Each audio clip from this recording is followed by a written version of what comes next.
नमस्कार दोस्तों, welcome to study point. दोस्तों, इस वीडियो में हम सामान्य हिंदी का प्रैक्टिस सेट देखने वाले हैं और इसमें कुल मिलाकर जो है 50 प्रश्न होंगे जो कि आपके एग्जाम के लिए काफ़ी इंपॉर्टेंट होंगे। तो वीडियो को जरूर अंत तक देखिएगा और 50 में से आप कितने प्रश्न सही कर पाते हैं कमेंट करके हमें जरूर बताइएगा। हिंदी क्वालिफाई करना आपके लिए ज़रूरी है, इसलिए आपको हिंदी की वीडियो भी लगातार मिल रही है। तो आइए शुरू करते हैं आज का वीडियो। देखिए, हमारा पहला प्रश्न क्या है, निम्नलिखित में से कौन एक संयुक्त व्यंजन नहीं है। तो देखिए, संयुक्त व्यंजन हमारे चार ही होते हैं। कौन कौन से होते हैं? छ, त्र, ज्ञ और स्र। तो इसमें से जो हमारा स है ये जो है संयुक्त व्यंजन नहीं है। ये क्या है? संयुक्त व्यंजन नहीं है। बाकी छ, त्र और ज्ञ जो हमारे तीनों हैं संयुक्त व्यंजन हैं। तो इस प्रश्न का बी ऑप्शन जो है करेक्ट हो जाएगा। दूसरा प्रश्न है कि निम्नलिखित में से कौन सा तत्सम शब्द है। तो देखिए, तत्सम यानी कि जो संस्कृत के समान है। तो आग नहीं होगा, ये अग्नि गलत लिखा है, ये भी अग्नि गलत लिखा है। तो ऑप्शन नंबर जो ए अग्नि लिखा है ये जो है हमारा तत्सम शब्द हो जाएगा। ए करेक्ट आंसर हो जाएगा इस प्रश्न का। अगला प्रश्न है, संबंध कारक का चिन्ह क्या होता है। तो देखिए, संबंध कारक का चिन्ह होता है का, की, के, रा, रे, रे। यदि ये सब शब्द जो होते हैं संबंध कारक के होते हैं तो का, की, के, रा, री, रे जो होते हैं हमारे संबंध कारक के होते हैं। देखिए, कर्ता ने कर्म को करण से के द्वारा, देखिए से के द्वारा किस में आ जाएगा? करण। संप्रदान में आ जाएगा को के लिए, अपादान से अलग होने में। संबंध देखिए अधिकरण में आ जाएगा, में पर ऊपर जो है आपका अधिकरण में आ जाएगा। और रा, री, रे जो है संबंध कारक में हो जाएगा। तो सी ऑप्शन इस प्रश्न का सही उत्तर हो जाएगा। अगला प्रश्न है, अंग्रेजी शब्द ड्राफ्टिंग का भारत सरकार द्वारा स्वीकृत हिंदी अनुवाद क्या होगा। तो देखिए, जो ड्राफ्ट मतलब होता है प्रारूप और ड्राफ्टिंग मतलब होता है प्रारूपण। सही आंसर क्या हो जाएगा? ड्राफ्टिंग का हिंदी में जो अनुवाद होगा वो हो जाएगा प्रारूपण। डी ऑप्शन यहाँ पर सही उत्तर हो जाएगा। अगला प्रश्न है, इनमें से कौन एक विलोम युग्म नहीं है। तो देखिए, चार में से एक जो है वो विलोम का युग्म नहीं है, तो वहीं पहचाना। देखिए, गुण दोष जो है विलोम का युग्म है, पाप पुण्य ये भी विलोम का युग्म है, न्यून अधिक ये भी विलोम का जो है युग्म है, लेकिन वृहद विशाल जो है ये नहीं है, क्योंकि वृहद मतलब भी बड़ा होता है, विशाल मतलब भी बड़ा, यानी कि ये समानार्थक का जो है युग्म है, विलोम का युग्म नहीं है। तो डी इस प्रश्न का हमारा सही उत्तर हो जाएगा। अगला प्रश्न है 56 नंबर की, तालव्य व्यंजन कौन सा है। तो देखिए, क वर्ग हमारा होता है कंठ, क वर्ग होता है कंठ वर्ग वाला कंठ से उच्चारण होता है। च वर्ग जो हमारा होता है तालव्य होता है। क्या होता है? च वर्ग। च, छ, ज, झ जो होता है तालव्य होता है। तो 56 नंबर प्रश्न का ए करेक्ट हो जाएगा। ट, ठ, ड, ढ जो होता है मूर्धन्य होता है। त, थ, द, थ जो होता है दंत होता है। और प, फ, ब, भ जो है ओष्ठ होता है। तो आपको याद रखना है तालव्य हमारा क्या हो जाएगा? ऑप्शन नंबर ए च, छ, ज, झ जो है हमारा तालव्य हमारा हो जाएगा व्यंजन। अगला प्रश्न कि अंगुली पर नाचना का क्या अर्थ होता है। तो अंगुली पर नाचना का सही अर्थ जो होता है कि किसी की इच्छा अनुसार चलना। सही आंसर क्या हो जाएगा? किसी की इच्छा अनुसार चलना का मतलब होता है अंगुली पर नाचना। ऑप्शन नंबर बी जो है हमारे यहाँ पर सही उत्तर हो जाएगा। अगला है, दांतों तले अंगुली दबाना का सही अर्थ क्या होगा। तो दांतों तले अंगुली दबाना का अर्थ होता है कि आश्चर्य करना। जब कोई व्यक्ति आश्चर्य करता है तो कहते हैं कि उसने दांतों तले उंगली दबा लिया। तो सही आंसर क्या हो जाएगा 58वें प्रश्न का? सी ऑप्शन जो है करेक्ट हो जाएगा। अगला प्रश्न है 59 नंबर, किसी संस्था के 25 वर्ष पूरे होने पर निम्नलिखित में से कौन सा उत्सव मनाया जाता है। तो देखिए, किसी संस्था के 25 वर्ष पूरे होने पर जो है रजत जयंती मनाई जाती है। कौन सा? रजत जयंती, जिसे हम हिंदी में आपने सुना होगा सिल्वर जुबली। तो सिल्वर जुबली का मतलब होता है 25 सप्ताह। जब कोई भी पिक्चर पहले 25 सप्ताह चलती थी तो उसे हम सिल्वर जुबली कहते थे, और 50 सप्ताह चलती थी तो उसे गोल्डन जुबली कहते थे। तो देखिए, 25 वर्ष पूरे होने पर रजत जयंती, 50 वर्ष पूरे होने पर जो है स्वर्ण जयंती हो जाएगा। तो इस प्रश्न का बी ऑप्शन करेक्ट होगा। अगला प्रश्न है 60 नंबर, निम्नलिखित में से उपसर्ग रहित शब्द कौन सा है। तो देखिए, चार में से 3 शब्द में उपसर्ग लगा है, एक में उपसर्ग नहीं लगा है। देखिए, समगम में सम जो है इसमें उपसर्ग लगा है, विमोचन में वी उपसर्ग लगा हुआ है, और प्रत्यर्पण में प्रति उपसर्ग लगा हुआ है, लेकिन क्रोध में जो है कोई भी उपसर्ग नहीं लगा हुआ है। सही आंसर क्या हो जाएगा? बी ऑप्शन जो है, क्रोध में कोई भी उपसर्ग नहीं लगा है। बी ऑप्शन करेक्ट हो जाएगा। अगला देखिए, य, र, ल, व किस वर्ग के व्यंजन हैं। तो य, र, ल, व, देखिए ओष्ठ होगा नहीं, तालव्य होगा नहीं, ऊष्म होगा नहीं, ये हमारा क्या हो जाएगा? अंतस्थ। जो य, र, ल, व होते हैं ये हमारे अंतस्थ व्यंजन होते हैं। सी ऑप्शन यहाँ पर सही उत्तर हो जाएगा। अगला प्रश्न है, निम्नलिखित में से वाक्य का शुद्ध पदक्रम क्या होगा। वाक्य का शुद्ध पदक्रम क्या होगा? देखिए, लिखा है कि एक पानी का गिलास लाओ, ये गलत है। एक पानी का गिलास लाओ, ये गलत है। एक गिलास पानी का लाओ, ये भी गलत है। सही आंसर क्या होगा? पानी का एक गिलास लाओ जो है ये सही पदक्रम होगा वाक्य का। पानी का एक गिलास लाओ, बी ऑप्शन जो है यहाँ पर सही है। अगला प्रश्न है, राम घर गया उसने माँ को देखा, इसका संयुक्त वाक्य कैसे बनेगा? तो राम घर गया उसने माँ को देखा, जो इसका संयुक्त वाक्य सही होगा वो हो जाएगा कि राम ने घर जाकर माँ को देखा। क्या हो जाएगा? राम ने घर जाकर माँ को देखा, ये हमारा जो हो जाएगा संयुक्त वाक्य हो जाएगा। ऑप्शन नंबर ए यहाँ पर करेक्ट है। अगला प्रश्न है कि रोला के प्रत्येक चरण में कितनी मात्राएं होती हैं? देखिए, रोला के प्रत्येक चरण में जो होती हैं कुल मिलाकर 24 मात्राएं होती हैं। कितनी मात्राएं? रोला के प्रत्येक चरण में 24 मात्राएं होती हैं। सी ऑप्शन जो है 64वें प्रश्न का सही उत्तर हो जाएगा। अगला प्रश्न है, राम रमापति कर धनु लेहूं, यहाँ पर कौन सा अलंकार है? तो राम रमापति कर धनु लेहूं जो यहाँ पर है, तो यहाँ पर हमारा हो जाएगा वक्रोक्ति अलंकार। सही आंसर क्या हो जाएगा 65वें का? ऑप्शन नंबर ए वक्रोक्ति अलंकार जो है बिल्कुल राइट आंसर हो जाएगा। अब देखिए 66 से लेकर 70 तक प्रश्न में सही वर्तनी का चयन आपको करना है। तो देखिए पहला जो हमारा 66 नंबर प्रश्न है इसमें ज्योत्सना लिखा गया है, लेकिन सही कौन सा है? पहला ज्योत्सना जो है गलत है, इसमें पूरा त नहीं होता है। दूसरा देखिए जो ज्योत्सना है 66 नंबर प्रश्न का बिल्कुल सही है। ज्योत्सना जो है जो दूसरा प्रश्न लिखा है ज्योत्सना, ये बिल्कुल सही है, बाकी जो है तीनों गलत हैं। ऑप्शन नंबर जो बी है वर्तनी की दृष्टि से बिल्कुल सही हो जाएगा। दूसरा देखिए यहाँ पर कवयित्री लिखने का प्रयास किया गया। देखिए कवयित्री हम सही कैसे लिखते हैं? तो कवयित्री जो है कुछ इस प्रकार से लिखते हैं। ऑप्शन नंबर जो हमारा ए यहाँ पर है। देखिए कवयित्री नहीं होते हैं, कवित्री भी गलत है, कवियत्री भी गलत है। ऑप्शन नंबर ए कवयित्री जो है बिल्कुल सही हो जाएगा। कवि की अगर हम स्त्रीलिंग बनाते हैं तो कवयित्री। ऑप्शन नंबर ए यहाँ पर करेक्ट हो जाएगा। 68 नंबर प्रश्न में उज्ज्वल लिखा है, तो उज्ज्वल कैसे लिखते हैं? देखिए उ 2 बार आधा ज और व ल, तो उज्ज्वल सही कैसे कौन सा हो जाएगा? देखिए पहला गलत लिखा हुआ है, दूसरा भी गलत है क्योंकि उज्ज्वल में जो है पूरा ज नहीं होता है। उज्ज्वल में पूरा ज नहीं होगा, देख लीजिए आप, जहाँ पर पूरा ज है वो गलत हो जाएगा। ऑप्शन नंबर जो डी लिखा है, देखिए 2 बार आधा ज इसमें होता है। क्या होता है? उज्ज्वल में 2 बार आधा ज होता है, उज्ज्वल। बी यहाँ पर डी वाला जो ऑप्शन है बिल्कुल सही हो जाएगा। 6 कैसे लिखते हैं? देखिए 6 ये गलत है, ये भी गलत है, सी भी गलत हो जाएगा। सही क्या हो जाएगा? 6 जो है इस प्रकार से लिखते हैं विसर्ग लगा के, 6 लिखते हैं फिर इसमें विसर्ग लगाते हैं, तो ये हमारा जो 6 होता है ये सही हो जाएगा वर्तनी की दृष्टि से। अगला प्रश्न है 70 नंबर प्रश्न, जिजीविसा में इसमें से कौन सा जो शब्द लिखा है वो जिजीविसा सही रूप से लिखा हुआ है? तो देखिए जिजीविसा जो है ऑप्शन नंबर ए बिल्कुल करेक्ट हो जाएगा। पहले छोटी ज लगाते हैं ज पे मात्रा, फिर पूरी की बड़ी ई की मात्रा लगाते हैं, तो ये हमारा जो है जिजीविसा का सही रूप हो जाएगा ऑप्शन नंबर ए। अगला प्रश्न देखिए क्या है कि सही विलोम शब्द का चयन करना है। तो 71 से लेकर 75 तक में जो है आपको सही विलोम शब्द का चयन करना है। देखिए पहला क्या है? अनादर। तो अनादर का विलोम क्या हो जाएगा? मान गलत होगा, सम्मान भी गलत है, सत्कार भी गलत है। देखिए अनादर मतलब होता है अपमान और आदर मतलब होता है सम्मान। देखिए यहाँ पर सम्मान दिया है लेकिन सम्मान आपको लगाना नहीं है, तो अनादर का क्या हो जाएगा?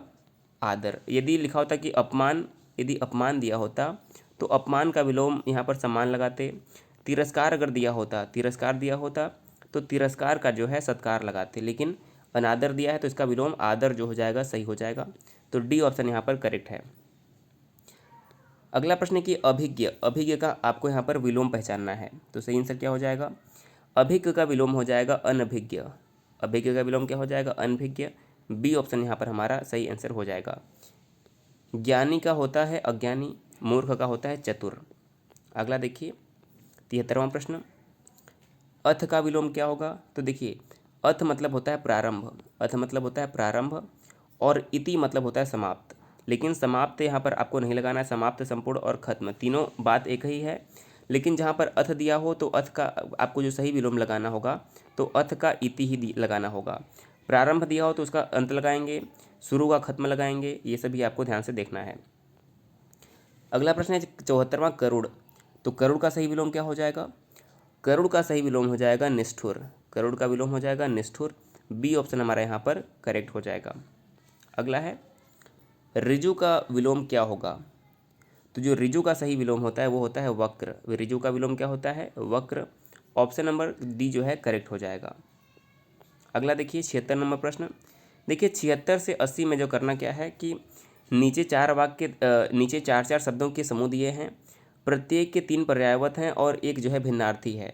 तो देखिए ये 3 जो है पर्यायवत हैं और एक जो है अलग है, और उसी एक को जो है आपको पहचानना है। देखिए उत्सव जो है पर्व है और समारोह समान है।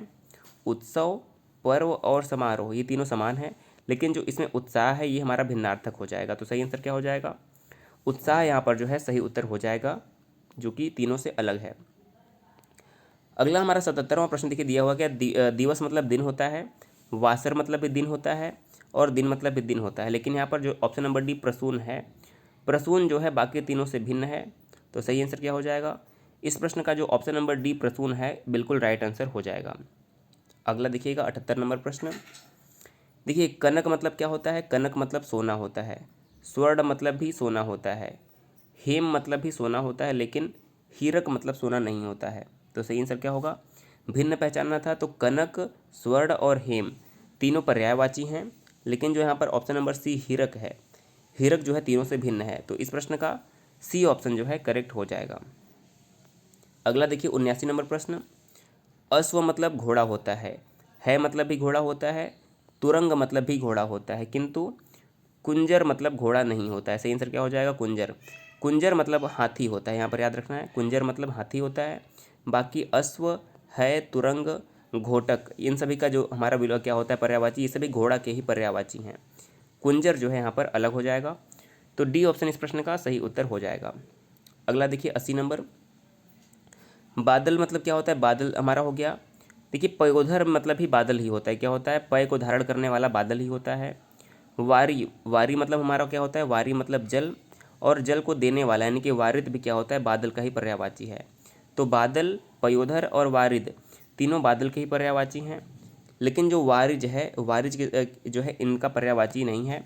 वारिज मतलब क्या होता है? वारी में जन्म लेने वाला कमल, वारी यानी कि जल में जन्म लेने वाला क्या हो जाएगा? कमल।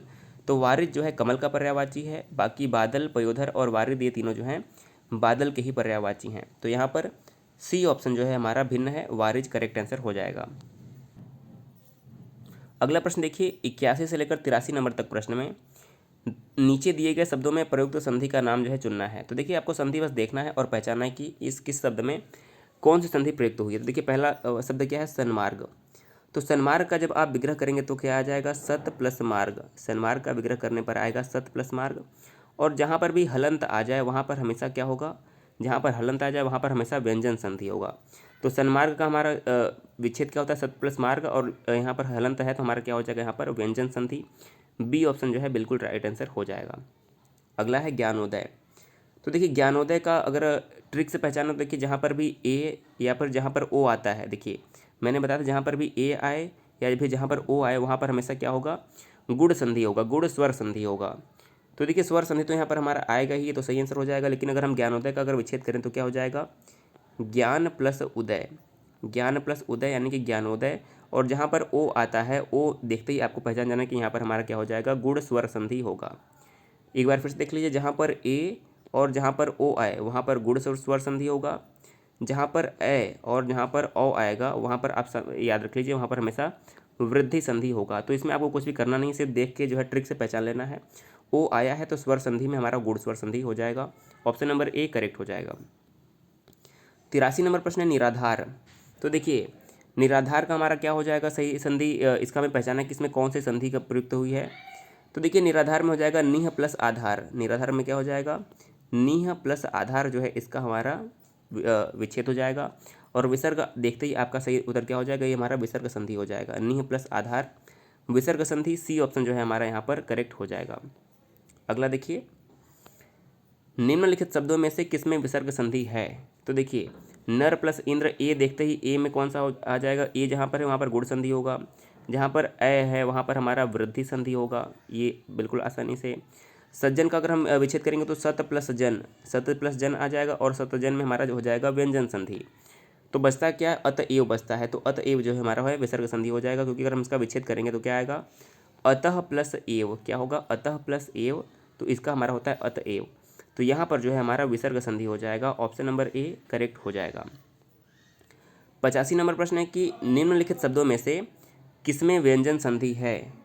तो किसमें व्यंजन संधि है? देखिए आपको पहचाना, देखिए सत प्लस आकार क्या हो जाएगा? सत प्लस आकार में क्या हो जाएगा? सतकार का सत प्लस आकार, यहाँ पर हमारा क्या हो जाएगा? व्यंजन संधि। सी ऑप्शन करेक्ट हो जाएगा 85 नंबर प्रश्न का।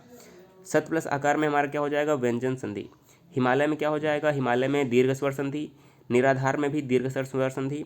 और सप्तर्षि में क्या हो जाएगा? गुण संधि, क्योंकि जहाँ पर सप्त पर प्लस ऋषि, तो जहाँ पर री का अर हो जाता है वहाँ पर हमारा गुण संधि होता है, तो सप्तऋषि में गुण स्वर संधि हो जाएगा, और सत्कार में क्या हो जाएगा, व्यंजन संधि। सी ऑप्शन करेक्ट हो जाएगा।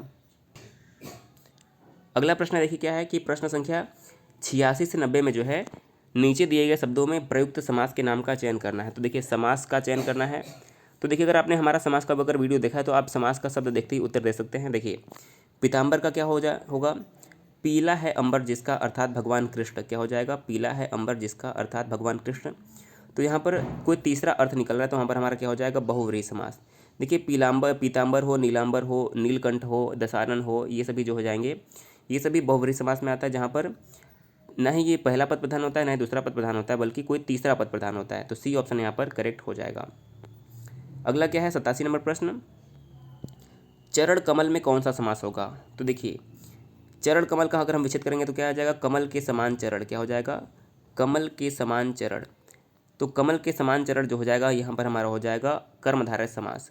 ऑप्शन नंबर बी बिल्कुल राइट हो जाएगा। अगला है घुड़सवार, क्या हो जाएगा, घुड़सवार का विच्छेद करेंगे तो क्या आ जाएगा, घोड़े पर, यानी कि घोड़े पर सवार को जो होता है घुड़सवार, जो घोड़े पर सवार होता है उसे हम क्या कहते हैं, घुड़सवार।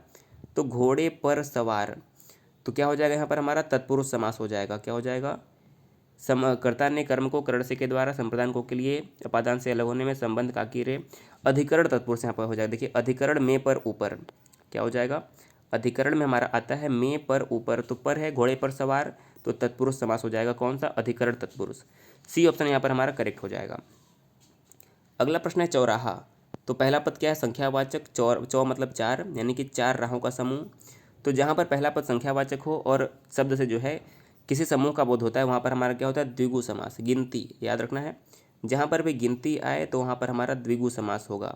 तो चौराहा में चार आया है, तो ऑप्शन नंबर ए जो है करेक्ट हो जाएगा। 90 नंबर प्रश्न है गर्व शून्य, इसमें कौन सा तत्पुरुष समास है। तो इसका विच्छेद क्या हो जाएगा, गर्व से शून्य, क्या हो जाएगा, गर्व शून्य मतलब गर्व से शून्य। तो इसमें क्या हो जाएगा, देखिए कर्म में क्या होता है, कर्ता ने कर्म में को होता है तो ये नहीं हो जाएगा, संप्रदान में होता है को के लिए तो ये भी नहीं हो जाएगा, अपादान से अलग होने में ये भी नहीं हो जाएगा, कर्ता ने कर्म को कर, तो ये करण से के द्वारा होता है, करण में क्या आता है, से के द्वारा। तो गर्व से शून्य या से के द्वारा जहाँ पर भी है, देखिए यहाँ पर आया से आया है, तो गर्व से शून्य में हमारा क्या हो जाएगा, करण तत्पुरुष। सी ऑप्शन जो है गर्व से शून्य में करण तत्पुरुष सही आंसर हो जाएगा, ऑप्शन नंबर सी। अगला देखिए अनेक शब्दों के लिए एक शब्द है, जो व्यर्थ की बातें करता है उसे क्या कहते हैं। तो जो व्यर्थ की बातें करता है उसे कहते हैं वाचाल। सही आंसर क्या हो जाएगा, जो व्यर्थ की बातें करता है उसे वाचाल कहते हैं। ऑप्शन नंबर जो सी है करेक्ट हो जाएगा। 92 नंबर प्रश्न की जो देखने में प्रिय लगता है उसे क्या कहते हैं। तो जो देखने में प्रिय लगता है उसे कहते हैं प्रियदर्शी। सही आंसर क्या हो जाएगा, ऑप्शन नंबर बी, जो देखने में प्रिय लगता है उसे प्रियदर्शी कहते हैं, बी करेक्ट हो जाएगा। अगला प्रश्न है कि 93 नंबर प्रश्न, एहसान न मानने वाला। देखिए एहसान जो मानता है उसे हम कृतज्ञ कहते हैं, जो एहसान नहीं मानता उसे कृतघ्न कहते हैं। तो सही आंसर क्या हो जाएगा, ऑप्शन नंबर बी, एहसान न मानने वाले को कृतघ्न कहते हैं। सही आंसर क्या हो जाएगा, कृतघ्न। ऑप्शन नंबर बी करेक्ट हो जाएगा। 94 नंबर प्रश्न है कि जिसे कठिनाई से जीता जा सके। तो देखिए जिसे कठिनाई से जीता जा सके उसे दुर्जेय कहते हैं। क्या सही हो जाएगा, दुर्जेय।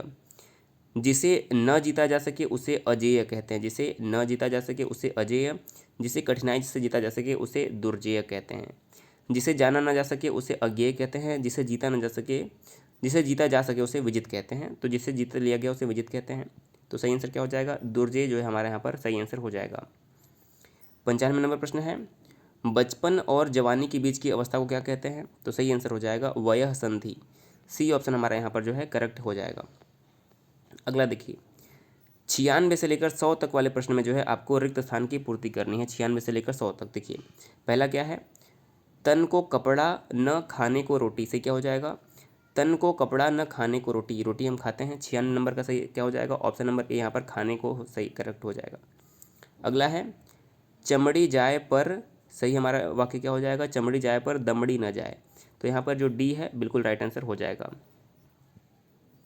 अगला हमारा क्या 99 नंबर प्रश्न में क्या दिया गया है कि इनमें से कौन सा पुल्लिंग नहीं है। इनमें से कौन सा जो शब्द है पुल्लिंग है। देखिए बचपन जो है पुल्लिंग है, समुद्र और घी पुल्लिंग है, लेकिन वायु जो है पुल्लिंग नहीं है, वायु चलती है। तो सही आंसर क्या हो जाएगा, ऑप्शन नंबर बी, वायु जो है पुल्लिंग हो जाएगा, ऑप्शन नंबर बी करेक्ट है।